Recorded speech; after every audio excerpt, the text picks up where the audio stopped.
En PVSYST puedes definir sombras lejanas y sombras cercanas.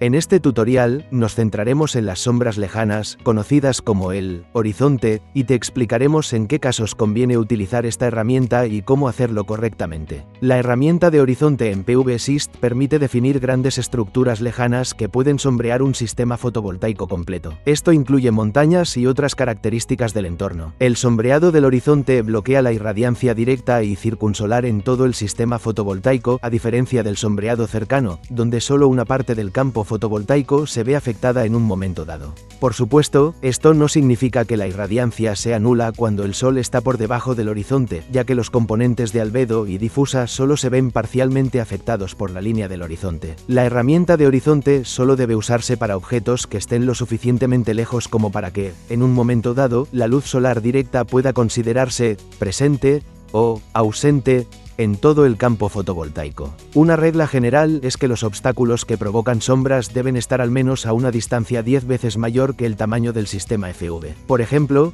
si un sistema FV mide 10 metros, los objetos que producen sombra deben estar al menos a 100 metros. Idealmente, el tamaño del sistema también debe ser mucho menor que las características del horizonte. Sin embargo, para sistemas fotovoltaicos muy grandes, este modelo de sombreado del horizonte pierde relevancia. De hecho, el horizonte visible desde dos puntos diferentes del sitio puede variar significativamente. En ese caso, lo mejor es no incluir la línea del horizonte, sino representar de forma aproximada las características topográficas directamente en la escena 3D. Para definir una línea del horizonte, haz clic en el botón Horizon.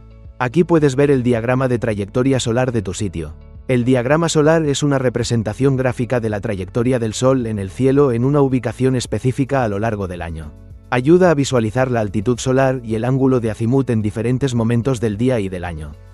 En el eje horizontal se encuentra el ángulo de azimut y en el eje vertical, el ángulo de altura solar. El arco más bajo representa la trayectoria solar durante el solsticio de invierno. El arco superior muestra la trayectoria del Sol en el solsticio de verano. Las líneas azules indican las partes de la trayectoria solar que quedan detrás del plano fotovoltaico. En esos momentos, los módulos FV no reciben ni irradiancia directa ni irradiancia circunsolar, incluso si no hay obstáculos en el horizonte. Para dibujar manualmente un perfil del horizonte, haz clic en esta línea roja. Puedes mover los puntos usando el botón izquierdo del ratón. Para añadir o eliminar puntos, utiliza el botón derecho del ratón. También puedes definir o modificar los puntos manualmente usando la tabla editable situada a la derecha. El botón borrar horizonte te permite comenzar desde cero. Sin embargo, en la práctica, suele ser mejor importar una línea del horizonte que definirla manualmente. Para hacerlo, haz clic en el botón leer, importar. Primero, puedes importar perfiles del horizonte desde archivos. Puedes cargar un perfil desde tu espacio de trabajo o importar un archivo CSV estándar. En este caso, asegúrate de definir correctamente el ángulo de azimut del norte y la dirección de rotación del azimut, ya que algunas fuentes definen el norte como 0 grados y otras como 180 grados. Finalmente, puedes importar un archivo estándar.org desde Meteonorm. PVGIS y Meteonorm permiten importar archivos directamente desde su base de datos en línea. Para ello, selecciona la fuente con uno de los botones de opción y luego haz clic en el botón Importar desde la web. Verás aparecer automáticamente una descripción. Haz clic en OK. Ahora puedes ver el horizonte aplicado al diagrama de trayectoria solar. Es importante, al importar perfiles del horizonte, asegurarse de que el archivo del sitio tenga una definición de ubicación muy precisa. Aquí ves el mismo diagrama solar utilizado en este ejemplo en Ginebra, Suiza. Y aquí está la trayectoria solar en Belém, Brasil, que se encuentra en una región subtropical, mucho más cercana al Ecuador, con el mismo horizonte aplicado.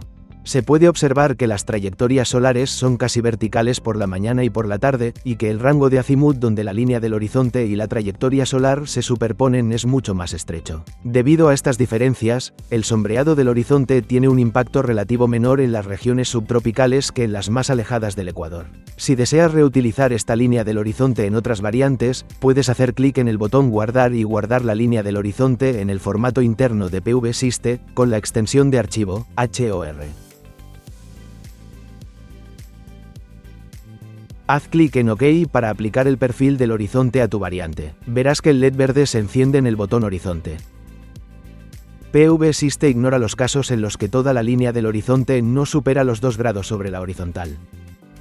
En tal caso, el LED permanecerá inactivo aunque se haya definido una línea del horizonte. Ejecuta la simulación y, Si el perfil del horizonte contiene elementos que superan los 2 grados sobre la horizontal, se aplicarán pérdidas por sombreado lejano en la simulación. También encontrarás el perfil del horizonte tanto en forma de tabla como en forma gráfica dentro del informe.